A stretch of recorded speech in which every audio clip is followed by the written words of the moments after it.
sommaire de cette édition, le candidat de l'opposition Martin Fayulu a annoncé ce vendredi son programme pour l'élection présidentielle du 23 décembre en République démocratique du Congo. Lors d'une réunion du comité central de son parti à Luanda, le président angolais João Lourenço a dénoncé ce vendredi l'empire dos Santos bâti avec des fonds publics.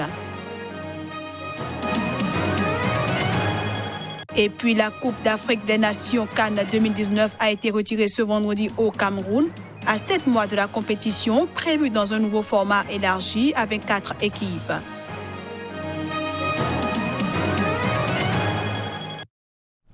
Voilà ainsi présenté l'ossature de cette édition. Bienvenue à tous.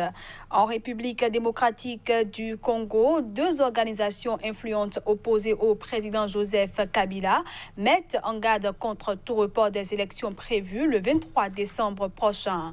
Ces organisations attirent aussi l'attention de l'opinion publique sur les conditions de vote prévues pour le jour des scrutins. À moins d'un mois des élections du 23 décembre, le comité laïque de coordination CLC et le mouvement Lutte pour le changement Lucha donnent de la voix en République démocratique du Congo. Les 2 organisations mettent en garde contre tout report des élections et contre les conditions de vote prévues pour le jour des scrutins. Pour le comité laïque de coordination, la date butoir de ce processus électoral doit demeurer fixée au 23 décembre 2018 et au-delà de cette date, de nouveaux dirigeants doivent être installés à la tête de la RDC.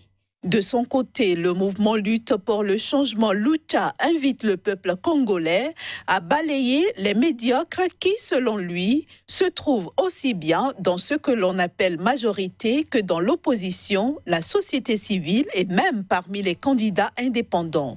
La Lucha appelle par ailleurs la population congolaise à résister contre la machine à voter. Cette machine est aussi dénoncée par le CLC qui demande qu'elle ne soit utilisée exclusivement que comme imprimante pour ce qui concerne les élections législatives nationales et provinciales, tout en précisant que l'élection présidentielle, en raison de sa sensibilité extrême, mérite d'être organisée à base de bulletins en papier. Une partie de l'opposition rejette cette machine qualifiée de machine à tricher qui, selon elle, met en doute la fiabilité du système. Et pendant que les 2 organisations mettent en garde contre tout report des élections, le candidat d'opposition Martin Fayulu a présenté ce vendredi son programme pour l'élection présidentielle en République démocratique du Congo. Il s'est à cette occasion engagé à faire passer le budget annuel du pays de 5 milliards de dollars annuels, actuellement à 16 à l'horizon 2023. Le candidat d'opposition Martin Fayulu a promis ce vendredi 126 milliards de dollars et 20 millions d'emplois sur 5 ans en présentant son programme. Le candidat, ex-dirigeant de filiale d'une multinationale pétrolière, s'engage à faire passer le budget annuel du pays de 5 milliards de dollars annuels actuellement à 16 à l'horizon 2023. Nous voulons investir dans l'éducation, dans la recherche et l'innovation. Nous voulons créer des emplois. Nous avons dit dans la période, nous devons créer au moins 20 millions d'emplois. Soutenu par les hommes d'affaires Moïse Katumbi et Jean-Pierre Bemba, Martin Fayulu a aussi présenté des mesures judiciaires et sécuritaires face à la corruption et aux groupes armés qui sévissent dans l'Est. Originaire de l'ouest de la RD Congo, il entend lancer la première phase de sa tournée électorale ce dimanche dans l'Est, en proie à la violence des groupes armés à Beni et Butembo, à 2 heures de vol de la capitale, Kinshasa.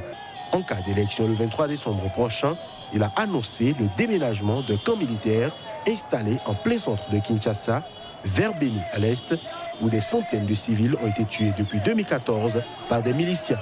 Martin Fayulu veut aussi pour la RD Congo une cour pénale spéciale avec des magistrats étrangers et congolais sur le modèle centrafricain. Il est l'un des 2 principaux candidats de l'opposition avec Félix Tshisekedi pour l'élection présidentielle prévue le 23 décembre. De la République démocratique du Congo, rendons-nous en Angola où le président João Lourenço s'en est pris ce vendredi à la famille de son prédécesseur José Eduardo dos Santos, qu'il a accusé, sans la nommer, d'avoir bâti un empire économique et ce, grâce à des fonds publics. Malgré les critiques de son prédécesseur José Eduardo dos Santos, le président angolais João Lourenço, tout en s'adressant au comité central du parti MPLA au pouvoir, a affirmé sa volonté de lutter contre la corruption dans le pays et de diversifier l'économie.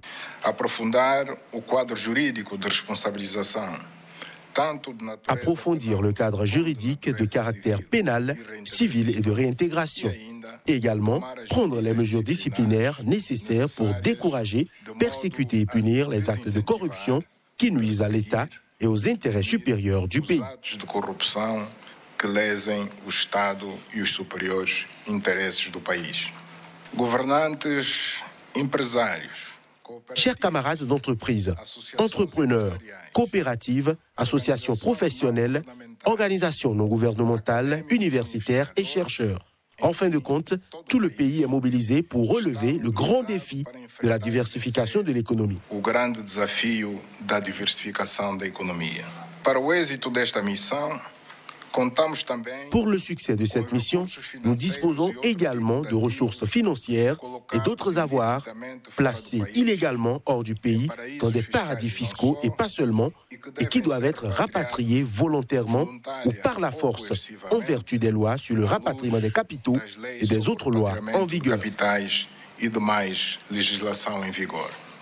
João Lourenço a succédé en septembre 2017 à José Eduardo dos Santos, qui a dirigé l'Angola pendant 38 ans.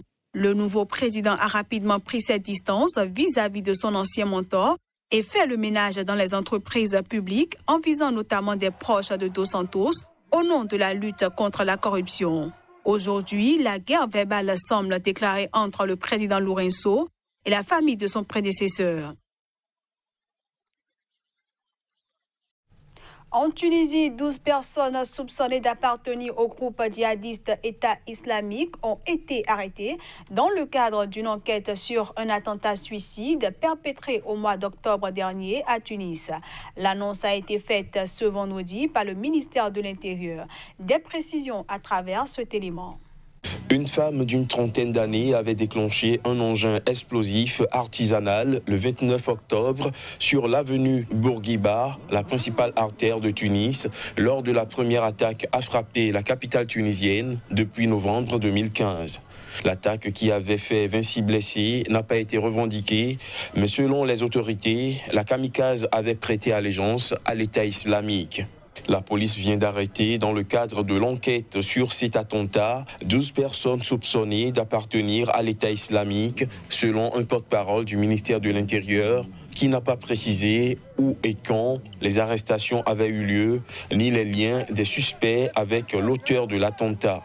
À travers un communiqué, le ministère a indiqué que la kamikaze avait eu des contacts avec des responsables du groupe État islamique à l'intérieur et à l'extérieur du pays et échangé avec eux via Internet. Les enquêteurs ont saisi une grande partie de produits explosifs et chimiques ainsi qu'un drone équipé pour mener des explosions à distance. Ils ont par ailleurs démantelé 4 cellules dormantes d'extrémistes dans plusieurs régions du pays. Ces cellules sont soupçonnées d'avoir été en contact avec des responsables terroristes retranchés dans les montagnes tunisiennes afin d'organiser une série d'attentats visant à attaquer des cibles sensibles à main armée avec une voiture, du poison ou des explosifs. Ce journal se poursuit. Plusieurs ONG de défense des droits de l'homme ont dénoncé ce jeudi, dans un communiqué conjoint, les restrictions de la liberté d'expression au Cameroun. Une situation interprétée par ces organisations comme un signal inquiétant du nouveau mandat du président Paul Biya, réélu au mois d'octobre dernier. 8 organisations, parmi lesquelles Amnesty International et la Fédération internationale des ligues des droits de l'homme, FIDH, ont noté dans un communiqué conjoint qu'au moins 6 journalistes ont été arbitrairement arrêtés ces dernières semaines. Ils sont accusés d'avoir publié des informations critiques à l'endroit des autorités camerounaises selon leur gestion de la crise anglophone. Des restrictions de la liberté d'expression selon ces organisations de défense des droits de l'homme qui y voient un signal inquiétant du nouveau mandat du président Paul Biya, réélu en octobre.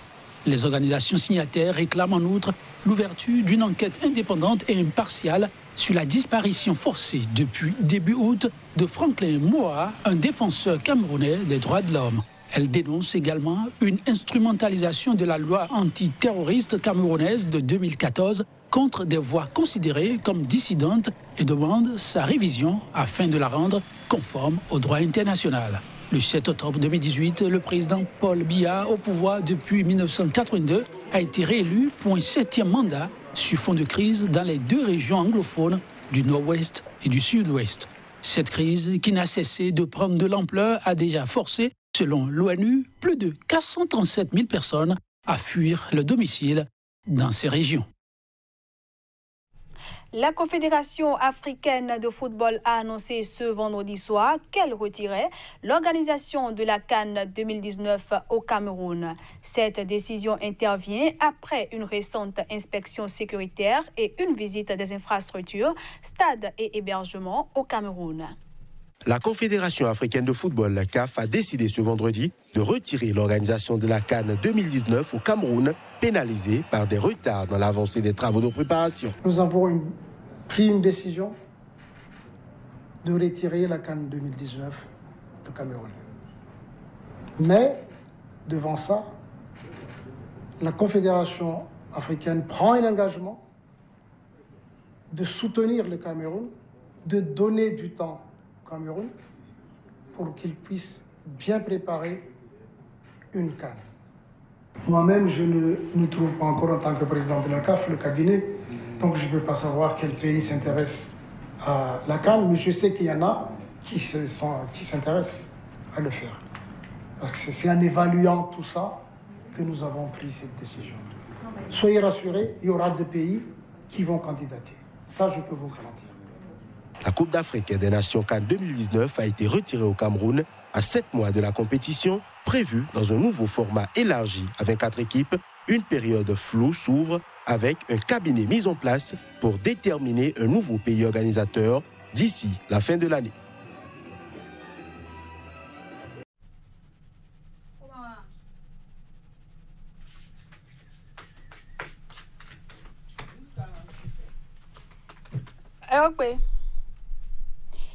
Et puis, contenu par les forces de l'ordre à renfort de grenades. Lacrymogènes et d'un canon à eau, les Gilets jaunes continuent de se rassembler sur la place de l'Étoile, en haut des Champs-Élysées. Le mouvement maintient la pression sur le gouvernement en appelant à manifester partout dans le pays.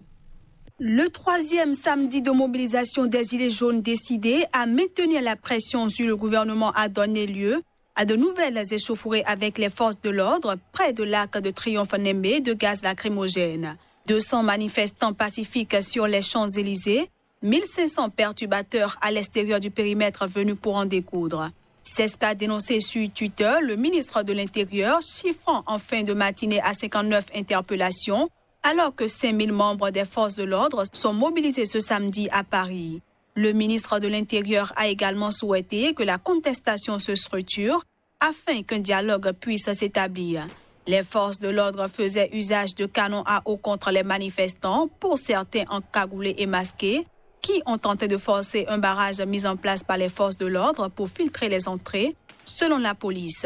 Ils se sont ensuite rabattus sur les avenues adjacentes. Les manifestants venus pacifiquement protester, revêtus de leur emblématique gilet jaune d'automobilistes, se trouvaient pris entre deux feux sur l'avenue. Ce vendredi, une réunion de concertation avec le Premier ministre Édouard Philippe a tourné au fiasco. Seuls 2 gilets jaunes y ont participé et l'un d'eux a rapidement quitté les lieux, faute d'avoir obtenu que la rencontre soit diffusée en direct. Et voilà, mesdames, messieurs, ce sera tout pour cette édition que je vous remercie d'avoir suivi. Excellent week-end à tous en compagnie des programmes de Sika TV.